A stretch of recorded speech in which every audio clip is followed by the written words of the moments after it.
Olá, pessoal, tudo bem com vocês? Sejam muito bem-vindas aqui ao meu canal, onde eu falo sobre negócios conscientes e carreiras conscientes, né? Trago muita informação para você, orientações valiosas aqui para quem está empreendendo, para quem é líder, né? E hoje a gente vai falar sobre um assunto super importante, que é os principais erros que às vezes a gente faz para colocar o ESG em prática. Então, fica comigo. Quem não se inscreveu no canal, se inscreve, tem sempre coisas muito legais aqui para você, tá bom? Primeira coisa, gente, eu queria falar sobre um contexto, tá?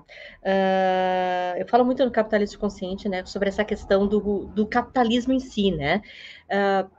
O capitalismo ele trouxe para nós muitas coisas boas, né? Ele trouxe evolução, desenvolvimento e tudo mais, mas tem muita coisa que ficou a desejar, né? Tem muita coisa que a gente não fez, né, como tema de casa, e a gente tem hoje muitas desigualdades acontecendo, né? E eu tô aqui para falar justamente disso, né? Eu acho que no primeiro momento a gente tem que ter uma diferenciação do que é aquela orientação aos stakeholders e orientação ao shareholder. Vocês já devem ter ouvido falar em outros vídeos que eu já falei aqui no canal, né?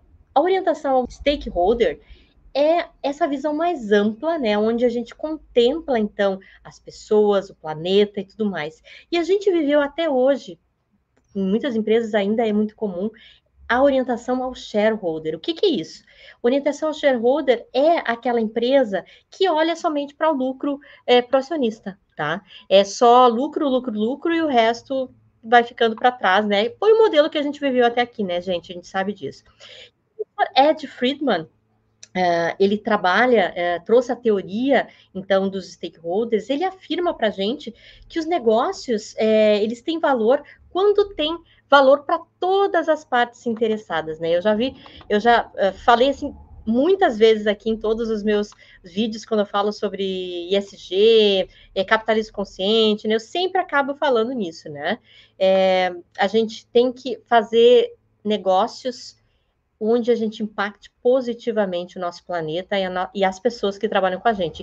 E os stakeholders, tá? São todas essas partes interessadas. Aí a gente pode falar sobre os clientes, os colaboradores, os fornecedores, né? As empresas que se relacionam com a gente, né? As prefeituras, às vezes a Comusa, a RGE, todas essas empresas, elas acabam, de uma certa forma, sendo conectadas e impactadas pelo nosso trabalho muitas vezes, né?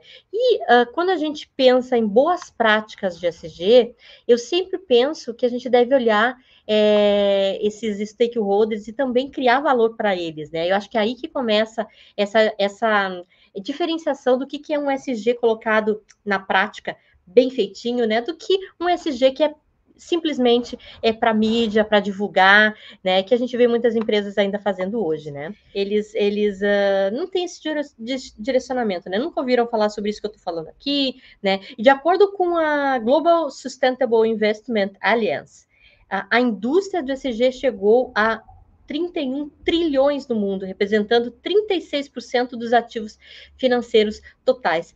É uma pauta que está todo mundo falando, tá? Talvez não no nível de profundidade que eu trago aqui no canal, que eu gosto de falar com as empresas que se relacionam comigo, com os líderes e com os mentorados e mentoradas que me procuram, tá? Eu sempre trago essa visão do ESG com muita profundidade. Então, se você quer saber mais, me procura depois aqui, que eu tenho o maior prazer aqui em falar com vocês, né?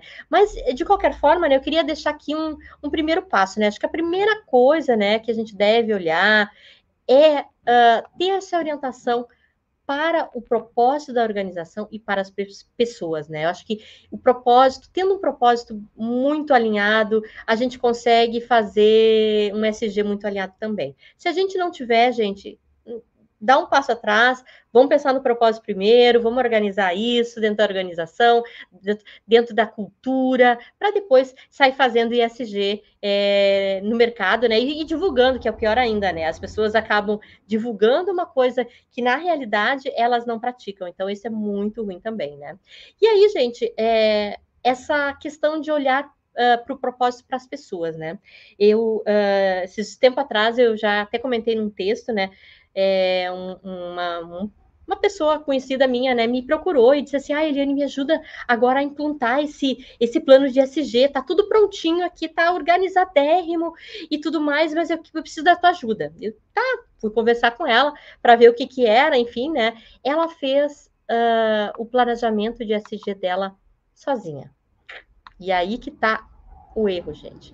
A gente não pode fazer planejamento estratégico de ESG sem falar com os stakeholders. Por isso que é tão importante a gente construir isso coletivamente.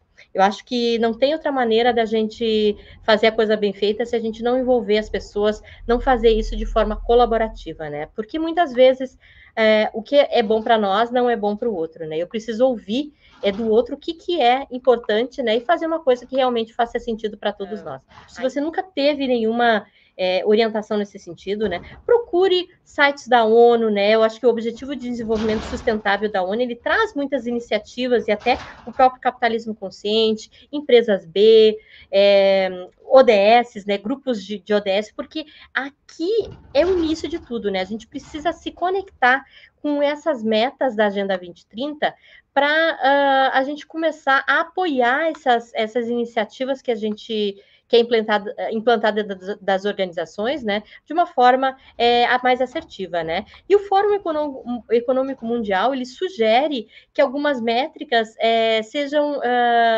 observadas de acordo com 4 pilares que eu vou ler aqui para vocês. Primeiro, princípios da governança, né? O que é isso, né? Pensar na ética, né, empresarial, combate à corrupção, as práticas práticas desleais e tudo mais que acontece hoje ainda, né, no nosso mundo corporativo. Pensar nas pessoas, né? Como a empresa cuida desses empregados, desses colaboradores, né? De forma a valorizar a diversidade, a dar oportunidade de ascensão, né? Diferenças salariais, como é que é isso dentro da minha organização? Pensar no planeta, né? Então, todos os fatores e políticas de gestão de resíduos, de fontes energéticas, de consumo de água, tudo isso também é considerado como pauta dentro das iniciativas aqui do Fórum Mundial, né? E também a questão da prosperidade, né? Como as companhias, de certa forma, afetam o bem-estar da sociedade, das pessoas que trabalham junto com elas, dos colaboradores e de todas essas partes interessadas, né? E eu também falo, se alguém não conhece ainda, né, tem a ABNT-PR 2030.